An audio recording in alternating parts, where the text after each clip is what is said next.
En 1991, un étudiant finlandais nommé Linus Torvalds s'est lancé dans une aventure qui allait changer à jamais le monde de l'informatique. Frustré par les limitations des systèmes d'exploitation existants, il a décidé de créer le sien.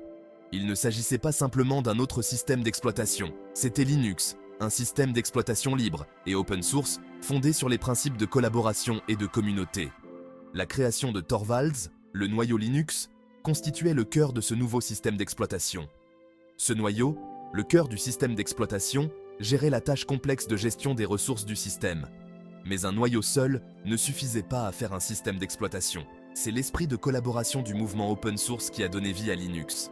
Des développeurs du monde entier, connectés par Internet, ont rejoint Torvalds. Ils ont contribué au code, corrigé des bugs et aidé à faire de Linux un système d'exploitation robuste et polyvalent.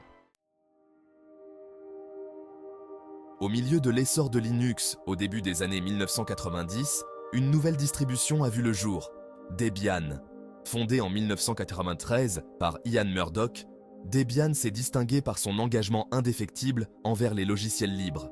Cet engagement n'était pas seulement une question de gratuité des logiciels, il s'agissait de la liberté d'utiliser, de modifier et de distribuer des logiciels sans restriction. Le dévouement de Debian envers les logiciels libres était profondément ancré dans son processus de développement. Elle adhérait au contrat social Debian, un document définissant l'engagement du projet envers les principes des logiciels libres. Cet engagement s'étendait à chaque paquet logiciel inclus dans Debian, garantissant aux utilisateurs un contrôle total sur leur système. Debian a rapidement acquis la réputation d'être extrêmement stable et sécurisé. Son système de gestion des paquets rigoureux et ses procédures de test approfondies en ont fait la favorite des administrateurs système et des utilisateurs qui accordent une grande importance à la fiabilité. L'engagement de Debian envers la sécurité était primordial. L'influence de Debian s'est étendue bien au-delà de sa propre base d'utilisateurs. Elle est devenue la base de nombreuses autres distributions Linux, notamment Ubuntu, démontrant ainsi la puissance et la flexibilité de sa conception. Son héritage témoigne de la puissance durable des logiciels libres et de l'importance de la collaboration communautaire. Au début des années 2000, une nouvelle distribution Linux a vu le jour, visant à rendre la puissance de Linux accessible à tous. Ubuntu, fondé par l'entrepreneur sud-africain Mark Shuttleworth, s'est concentré sur la convivialité et la facilité d'utilisation. La philosophie d'Ubuntu était simple. Linux devait être accessible à tous, quelles que soient ses compétences techniques. Elle offrait une expérience de bureau raffinée, des outils graphiques intuitifs et un vaste référentiel de logiciels, ce qui permettait aux utilisateurs de trouver et d'installer facilement des applications. Cinquième partie, l'impact d'Ubuntu. Démocratiser la technologie et responsabiliser les utilisateurs. L'impact d'Ubuntu sur le monde Linux a été significatif.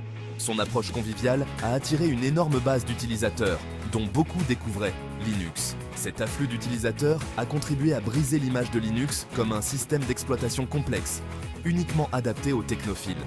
Le succès d'Ubuntu ne s'est pas limité à l'informatique de bureau. Elle est devenue un choix populaire pour les serveurs, le cloud computing et même les objets connectés. Sa polyvalence et sa facilité d'utilisation en ont fait une option attrayante pour un large éventail d'applications. Sixième partie, Kali Linux, un outil spécialisé pour les professionnels de la cybersécurité. À mesure que le paysage numérique évoluait, le besoin d'outils spécialisés pour le sécuriser s'est également fait sentir. C'est là qu'intervient Kali Linux, une distribution basée sur Debian, spécialement conçue pour les tests de pénétration et l'informatique légale. Développé par Offensive Security, Kali Linux a fourni aux professionnels de la sécurité une suite complète d'outils pour évaluer et renforcer la sécurité des systèmes informatiques. Son arsenal comprenait des outils pour l'analyse des réseaux, l'analyse des vulnérabilités et l'exploitation, ce qui en fait un outil indispensable pour les pirates éthiques et les chercheurs en sécurité. Septième partie, l'arsenal de Kali. Plongé dans sa puissante suite d'outils, Kali Linux était préinstallé avec une vaste gamme d'outils de sécurité, chacun soigneusement sélectionné et classé par catégorie pour des tâches spécifiques. Cela a permis aux professionnels de la sécurité de gagner un temps précieux en leur permettant de se concentrer sur la tâche à accomplir plutôt que de passer des heures à configurer et à installer des outils. Des outils de reconnaissance réseau comme Nmap aux scanners de vulnérabilité comme Nessus et aux frameworks d'exploitation comme Metasploit, Kali Linux a fourni un écosystème complet pour le piratage éthique et les tests de pénétration. Son ensemble d'outils complets en a fait la distribution de choix pour les professionnels de la sécurité du monde entier. 8e partie, l'éthique open source, collaboration, innovation et esprit de partage. Le succès des distributions Linux comme Debian, Ubuntu et Kali Linux repose sur l'éthique open source.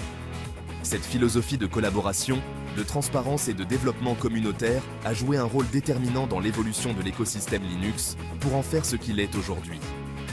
Le modèle open source favorise l'esprit de partage, permettant aux développeurs du monde entier de contribuer au développement des distributions Linux. Cette approche collaborative conduit à une innovation rapide, car les développeurs s'appuient sur le travail des uns et des autres, améliorant constamment le logiciel. 9e partie, l'impact de Linux sur le paysage technologique. Des serveurs au smartphone, Linux est partout. L'impact de Linux sur le paysage technologique a été profond.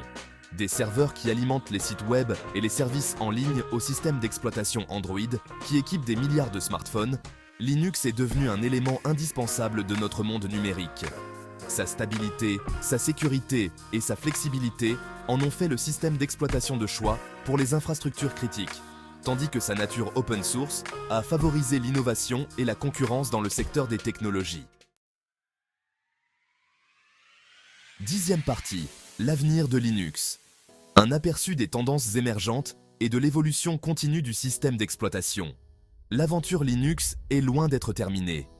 Alors que la technologie continue d'évoluer à un rythme rapide, Linux est bien placé pour rester à la pointe de l'innovation.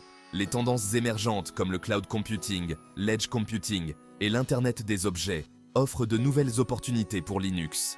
La communauté open source à l'origine de Linux repousse constamment les limites du possible, en développant de nouvelles fonctionnalités et en améliorant ses capacités pour répondre aux exigences d'un paysage technologique en constante évolution. 11e partie. Conclusion. Linux. Un témoignage de la puissance de la collaboration ouverte. De ses humbles débuts en tant que projet étudiant, Linux est devenu un phénomène mondial, alimentant tout, des supercalculateurs aux systèmes embarqués. Son succès témoigne de la puissance de la collaboration ouverte, du développement communautaire et de la croyance indéfectible en la liberté des logiciels. Alors que nous nous tournons vers l'avenir, Linux est en passe de rester un moteur dans le monde de la technologie, continuant d'innover et de façonner le paysage numérique pour les années à venir. Le parcours de Linux témoigne de la puissance de l'ingéniosité humaine, de la collaboration et de la croyance en un avenir technologique plus ouvert et plus accessible.